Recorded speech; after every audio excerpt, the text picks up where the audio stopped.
Smoking Bears here with you for another Cast Iron Wednesday. Got a little something good for you, a little family favorite of my wife's. But cheers. Hope everybody's having a great day.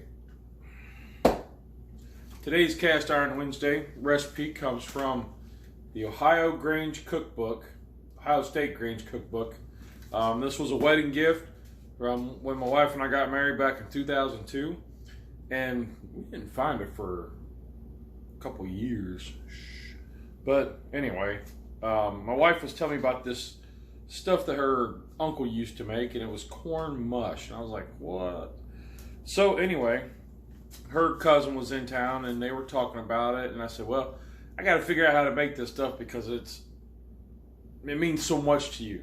You know, like this, it brings up so many childhood memories, and her cousin was remember the same thing that her uncle used to do. So flipping through this book, boom, look.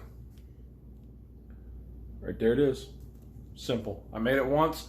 My wife fell in love with it, said, this is exactly it. So I want to share it with you guys. Okay, so in goes 4 cups of water.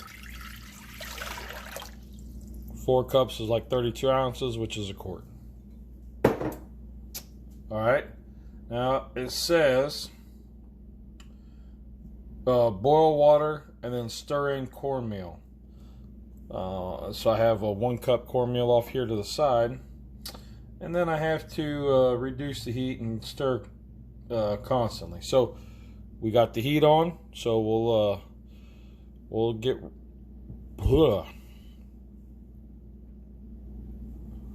Alright, so now we're at a boil. We're going to reduce the heat to basically a simmer.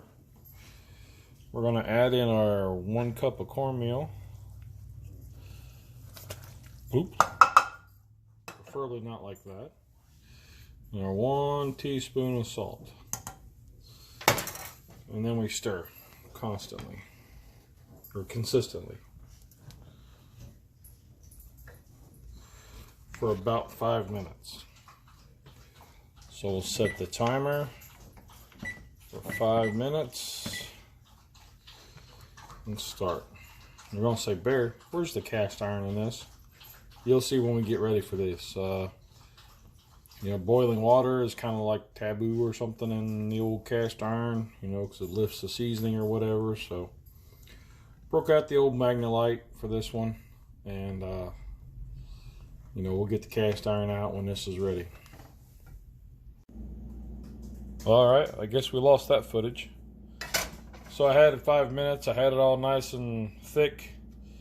I poured it into my loaf pan, smoothed it out nice and smooth. Well, somewhat smooth. Now we're going to let it sit for about 4 to 6 hours, uncovered, just on the stove. We want all that steam and all that heat to escape. And we don't want to trap it like being in a microwave or anything like that. So just leave it sit for about 4 to 6 hours on the counter, and then we'll put it in the fridge overnight. As next morning, so we left this loaf sit on the counter for about 6 hours. 3 or 4 would have done it, but I was taking a nap. And the idea is you get this all the way cooled all the way through, and then you put it in the refrigerator overnight, and you get this nice, like, kind of bread consistency. You know, it pulls right out.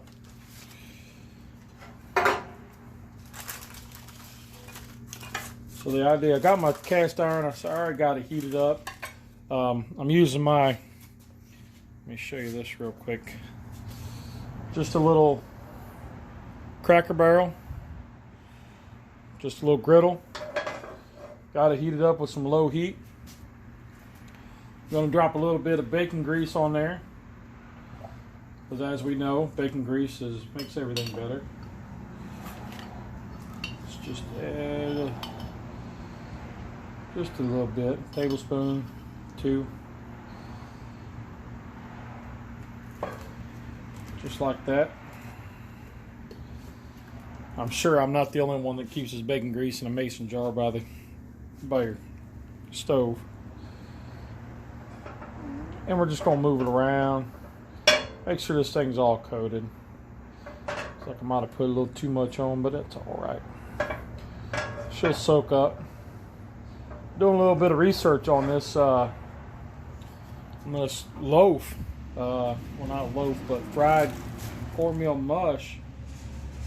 Says that this derived from Indians.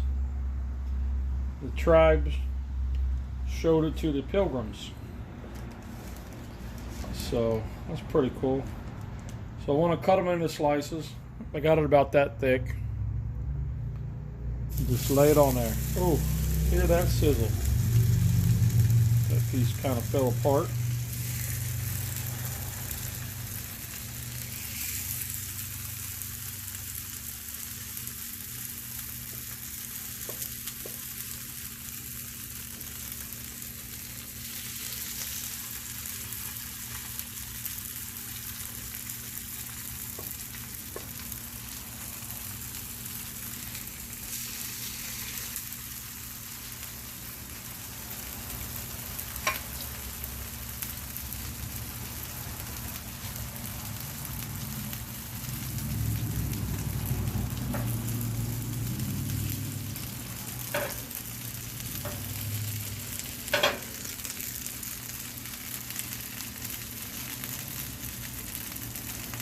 So it's been about a minute or so.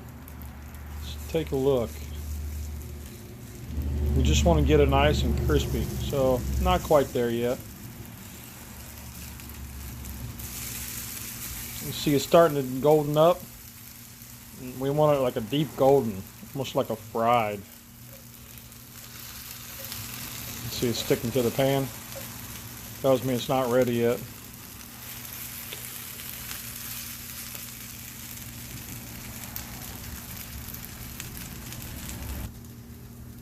Now while this is cooking, you only want to cook what you're going to eat. So the rest of it, I just folded the wrap back on itself, the parchment paper. I'm going to put it in this Ziploc, put it back in the fridge. You only want to cut what you're going to eat, because otherwise it's like really mushy then, and it's not as good as it is fresh. I don't know if you can see this, but I flipped them again. You see how it's kind of developing that crust? This one here needs a little more time. Developing that crust. That's what I'm looking for. And I'm on a low heat. As low as I can get it. You know, maybe a little higher heat would sear it better, but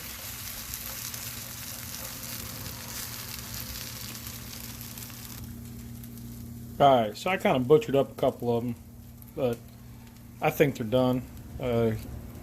See, it's got a little soft in it. It's got that nice crust on it. So let's go ahead and plate up a couple of them.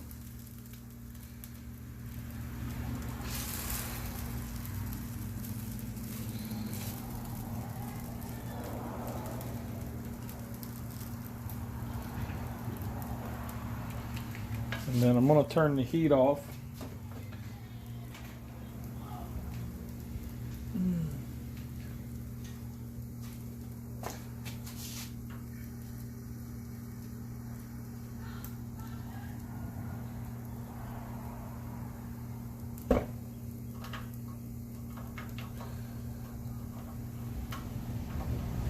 That's just something I do. I turn the tank off first, let all the gas bleed out. I turn the valve up so it can pull it out faster, and then it pops and it's done.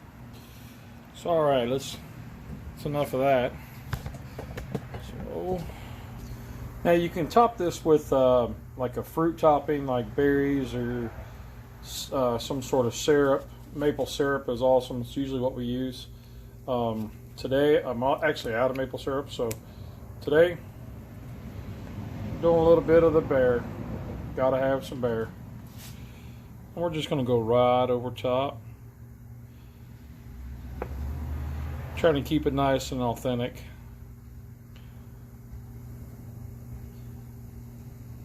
Here we go. So let's go for the taste test, man. Apologize for the dogs. The bus is picking the kids up down the street. So let's give this a little taste.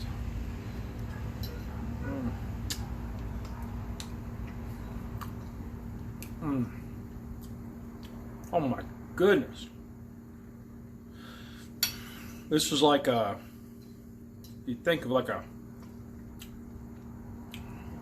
cornbread that's just got the crust on both sides with that honey. That's exactly what it reminds me of, man. And it's a nice, good, hearty breakfast, man. I'm telling you, wow, man.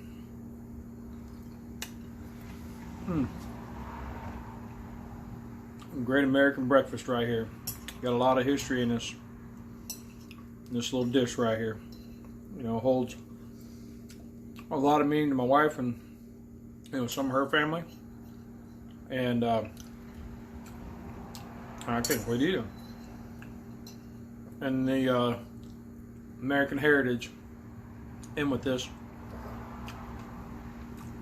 It's a perfect thing I could think to have today on 9/11. Never forget where you were and all those people and all those people that were affected.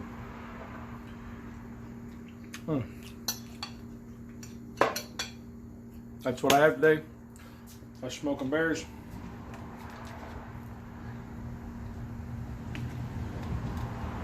Cheers. And I want to shout out my cousin, Jordan. Happy birthday.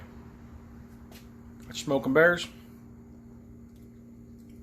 Get out there, fire it up. Get your kids involved. Cook something meaningful. Family cooks together, stays together. Have a great week, everybody.